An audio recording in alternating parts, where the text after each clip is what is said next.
दोस्तों, आप देख रहे हैं शैडोज ऑफ फियर। अगर आपको डरावनी कहानियां पसंद है तो चैनल को सब्सक्राइब जरूर करें।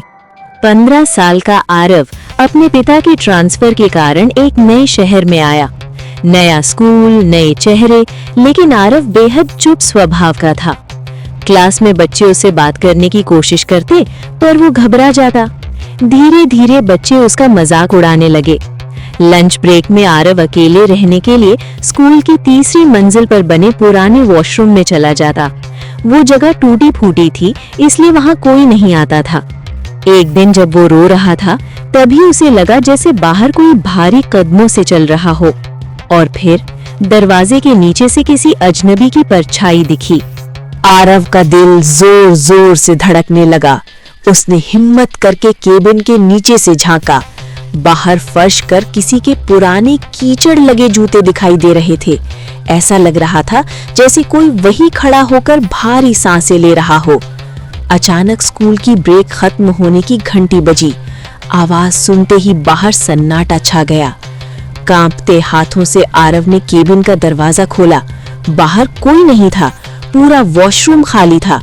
लेकिन जैसे ही उसकी नजर सामने लगे धूल भरे शीशे पर पड़ी, उसका खून जम गया।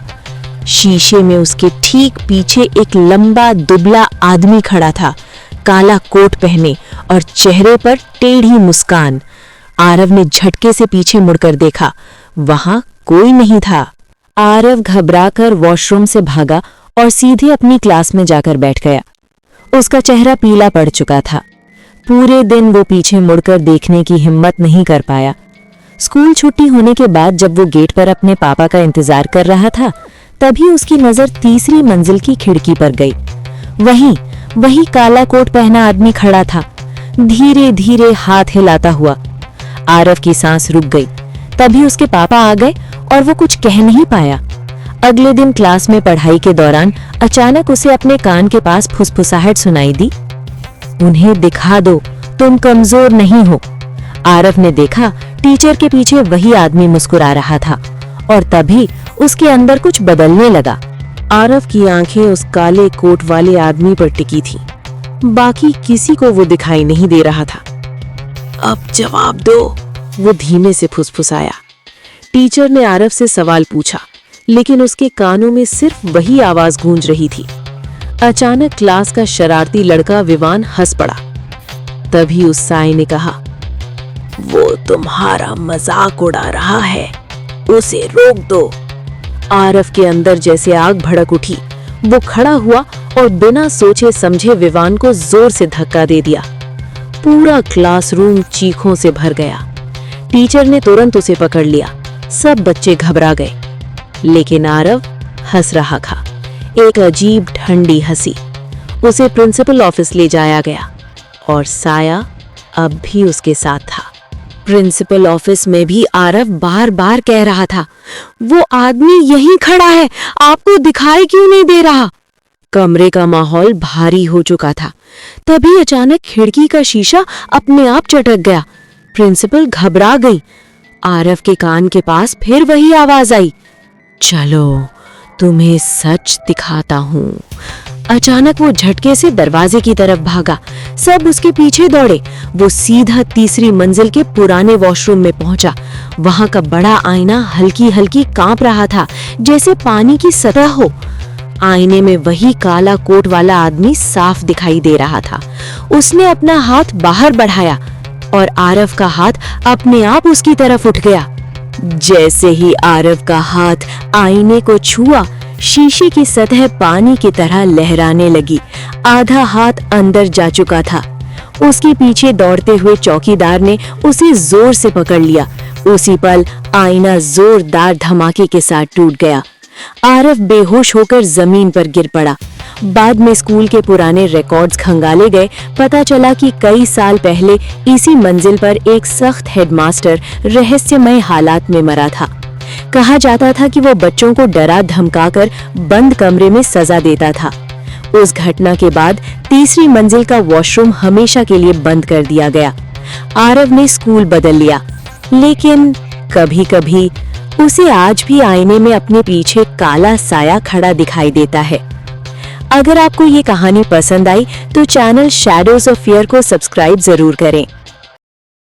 घने जंगल के बीच कैंप फायर जल रही थी। 4 दोस्त आरव, कबीर, नील और समीर हंसते हुए बैठे थे। हवा में ठंडक थी पर आग की लपटें गर्म थीं। तभी दूर से टहनी टूटने की आवाज आई। सब चुप हो गए। आरव बोला, शायद कोई जानवर होगा, लेकिन अंधेरे में 2 चमकती आंखें दिखाई दी। नील ने टॉर्च जलाई पर वहां कुछ नहीं था। आंखें गायब हो चुकी थीं। समीर ने हंसकर माहौल हल्का करने की कोशिश की, मगर उसकी आवाज कांप रही थी। तभी आग अचानक धीमी पड़ने लगी, जैसे किसी ने उस पर फूंक मारी हो। कबीर ने लकड़ी डाली पर लपटें फिर भी कमजोर रहीं। अचानक पीछे से किसी के चलने की सरसराहट आई। चारों ने मुड़कर देखा, पर घना अंधेरा ही था। हवा तेज हो गई और पेड़ अजीब आवाजें करने लगे। आरव ने महसूस किया कि कोई उन्हें देख रहा है। उसने धीमे से कहा, हम यहाँ अकेले नहीं हैं। समीर ने मजाक में पुरानी भूत कहानी शुरू की, पर बोलते बोलते रुक गया। उसे लगा किसी ने उसका नाम फुसफुसाया। समीर। आवाज साफ थी। बाकी तीनों ने कुछ नहीं सुना। उसका चेहरा पीला पड़ गया। आग की लपटें अचानक नीली हो गईं। नीली लपटों में एक परछाई उभरी। वो इंसान जैसी थी पर चेहरा धुंधला। कबीर पीछे हट गया। नील का हाथ कांप रहा था। परछाई धीरे धीरे आग के चारों ओर घूमने लगी। उसके कदमों की आहट नहीं थी, पर जमीन ठंडी होती जा रही थी। आरव ने साहस करके कहा, कौन हो तुम? जवाब में सिर्फ सन्नाटा मिला। फिर अचानक समीर जोर से चिल्लाया। किसी ने उसका कंधा पकड़ लिया था। जब सबने देखा, वहां कोई नहीं था, मगर उसकी जैकेट पर राख जैसे हाथ का निशान साफ दिख रहा था। डर बढ़ता जा रहा था। नील ने फोन निकाला, पर नेटवर्क गायब था। जंगल की हवा अब फुसफुसाहट जैसी लग रही थी। कबीर ने कहा, चलो यहाँ से निकलते हैं। जैसे ही वे उठे, चारों ओर से हंसी गूंज उठी, धीमी, ठंडी और अनजानी। पेड़ों के बीच सफेद धुंध फैल गई। उसमें कई परछाइयां दिखने लगीं। वे पास आ रही थीं। आरव ने आग को और तेज करने की कोशिश की, पर लकड़ियां खुद ब खुद बुझने लगीं। धुंध में किसी का चेहरा उभरा, आंखें खाली, मुस्कान टेढ़ी। समीर अचानक गायब हो गया। बस उसकी चीख गूंजी और फिर सन्नाटा। बाकी तीनों उसे ढूंढते रहे, पर हर दिशा एक जैसी लग रही थी। धुंध घनी होती गई। तभी उनके पीछे कदमों की आहट आई, धीमी मगर बहुत करीब। कदमों की आहट रुक गई। तीनों ने मुड़कर देखा, वही धुंधली आकृति सामने थी। उसने फुसफुसा कर कहा, एक और। आग पूरी तरह बुझ गई। अंधेरा छा गया। अगली सुबह उस जगह सिर्फ बुझी राख मिली। चारों दोस्तों में से कोई भी कभी वापस नहीं लौटा। जंगल आज भी फुसफुसाता है। क्या एक साधारण ऑटो ड्राइवर पूरे शहर में खौफ का नाम बन सकता है? चेन्नई की गलियों में एक ऐसा ही आदमी घूमता था, जिसे लोग बाद में ऑटो शंकर के नाम से जानने लगे। 1970 के दशक में बेहतर जिंदगी की तलाश में आया ये युवक पहले मामूली काम करता रहा, फिर ऑटो चलाने लगा। एक रात उसके ऑटो में बैठा एक संदिग्ध यात्री और शराब से भरा बैग उसकी किस्मत बदल गया। उसी पल उसने अपराध की दुनिया में पहला कदम रखा। शराबबंदी के दौर में उसने ऑटो का इस्तेमाल करते हुए चोरी छिपे शराब पहुंचानी शुरू की। चेक पोस्ट पार कराने के बदले मोटी रकम मिलने लगी। धीरे धीरे उसने सप्लाई चेन समझ ली, कहाँ से माल आता है और कहाँ बिकता है। प्रतिबंध दोबारा लगते ही उसने अपने इलाके में अवैध शराब बनानी शुरू कर दी। ऑटो ड्राइवरों का नेटवर्क उसका हथियार बन गया। कमाई बढ़ी तो उसने रिश्तेदारों और साथियों को गैंग में शामिल किया। पैसों के बल पर उसने कुछ भ्रष्ट अधिकारियों से भी साठ-गांठ कर ली। तस्करी के बाद उसने जबरन वसूली और अपहरण जैसे अपराध शुरू किए।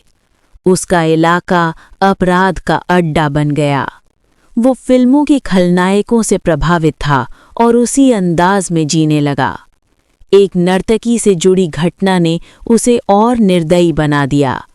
गुस्से में उसने ऐसा कदम उठाया जिसने उसके साथियों को भी डरा दिया। इसके बाद जो भी उसके खिलाफ गया उसका अंजाम बुरा हुआ। धीरे धीरे वो एक संगठित गिरोह का सरगना और शहर का खौफ बन चुका था। समय के साथ कई युवतियों के लापता होने की खबरें आने लगीं, लेकिन लंबे समय तक कार्रवाई नहीं हुई। फिर एक साहसी लड़की हमले से बचकर पुलिस तक पहुंची और एक नाम बार बार सामने आया। राजनीतिक बदलाव के बाद विशेष जांच टीम बनी। कड़ी पूछताछ में उसके करीबी टूट गए। छापेमारी के दौरान उसके ठिकानों से चौंकाने वाले सबूत मिले। दीवारों के पीछे छिपे कंकालों ने पूरे शहर को हिला दिया। अब उसका साम्राज्य ढहने लगा था। गिरफ्तारी के बाद भी वो शांत दिखाई देता था। उसने अदालत में अपने अपराध स्वीकार किए और बताया कि फिल्मों से प्रभावित होकर उसने ये रास्ता चुना। मुकदमा चला, सजा सुनाई गई। एक बार वो जेल से भाग निकला पर दोबारा पकड़ा गया। अंततः अदालत के फैसले के बाद उसे मृत्यु दंड दिया गया। उसके साथ चेन्नई का वो काला अध्याय भी खत्म हुआ। ये कहानी याद दिलाती है कि अपराध का रास्ता चाहे कितना भी ताकतवर लगे, उसका अंत हमेशा अंधेरा ही होता है। क्या होगा जब नए साल की पार्टी मौत का निमंत्रण बन जाए? नितिन, ध्रुव, रिया और वर्षा सालों बाद कश्मीर की वादियों में कैंपिंग के लिए मिले। बर्फीली रात, जलता बॉनफायर और मस्ती के बीच ध्रुव ने चेताया, इन पहाड़ों में छलावा भटकता है। सब हंस पड़े। तभी नितिन को जंगल से रोने की आवाज सुनाई दी। मदद के इरादे से वो अंधेरे में चला गया और यहीं से डर की शुरुआत हुई। नितिन एक रोती लड़की को साथ लाया, पर दोस्तों को वो दिखी ही नहीं। अचानक लड़की गायब हो गई। कानों में फुसफुसाहट गूंजी, चलोगे मेरे साथ? नितिन कांप उठा। अगले ही पल वही भयानक चेहरा झाड़ियों से उसे खींचने लगा। रिया ने जलती लकड़ी फेंकी तो वो साया आग से पीछे हट गया। सब गाड़ी में भागे, लेकिन डर अभी खत्म नहीं हुआ था। तेज रफ्तार गाड़ी में सन्नाटा पसरा था। तभी रियर मिरर में रिया ने देखा, नितिन की आंखें लाल थी और होठों पर डरावनी हंसी। वो रिया पर झपटा, पर वर्षा के रुद्राक्ष छूते ही तड़प उठा। सब भागे, मगर वर्षा को वो साया जंगल में घसीट ले गया। आखिरी चीख हवा में घुल गई। दोस्तों को समझ आ गया, अब ये जान की जंग है। ध्रुव और रिया हिम्मत जुटा कर लौटे। रास्ते में साधुओं की टोली मिली। उनके मंत्र और भस्म से गाड़ी से काला धुआं निकला और नितिन होश में आया। पर सच्चाई कड़वी थी। वर्षा अब नहीं रही। भारी दिल से तीनों लौटे, हवन करवाया और कसम खाई कि कभी उस जगह नहीं जाएंगे। पर क्या बुराई सच में खत्म हुई थी? कुछ महीनों बाद उसी जंगल से एक बाइक सवार गुजरा। पायल की मीठी आवाज उसे भीतर खींच लाई। वहां वही रोती लड़की बैठी थी। उसने मुड़कर देखा, सफेद चेहरा, काली आंखें, नुकीले दांत। लड़का भागा, पर साया हवा बनकर सामने आ गया। उसकी चीख रात में गुम हो गई। पहाड़ शांत थे, मानो अगले नए साल का इंतजार कर रहे हों।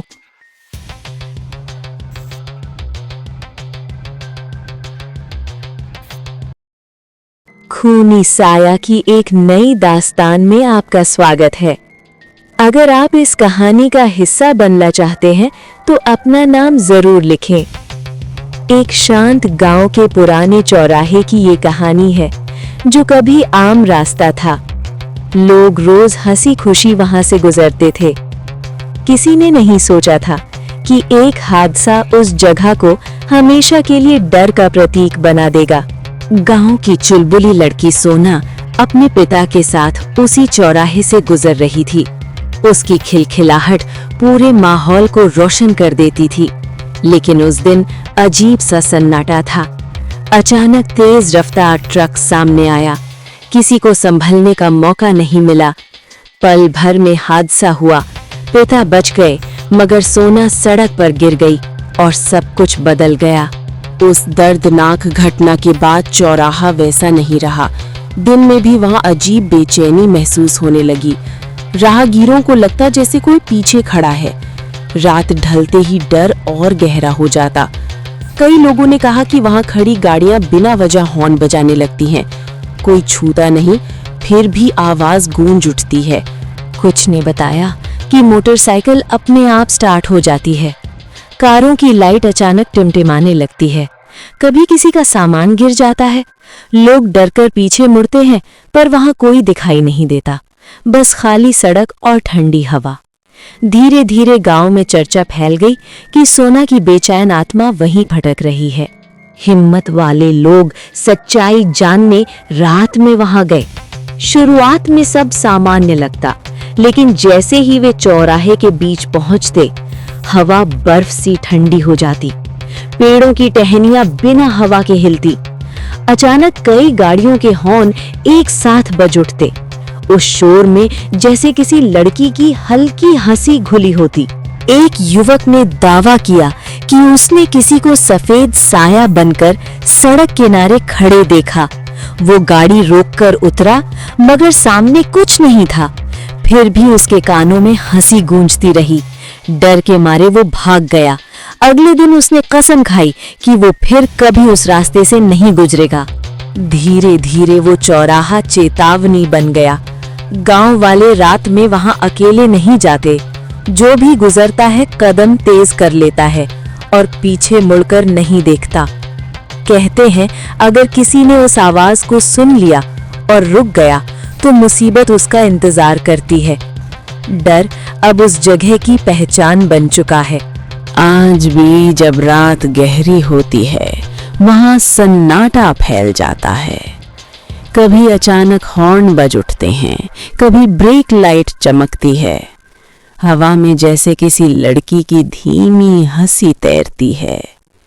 लोग मानते हैं कि वो किसी नए मुसाफिर को बुलाती है, और जो उस बुलावे का जवाब देता है शायद फिर कभी लौटकर नहीं आता।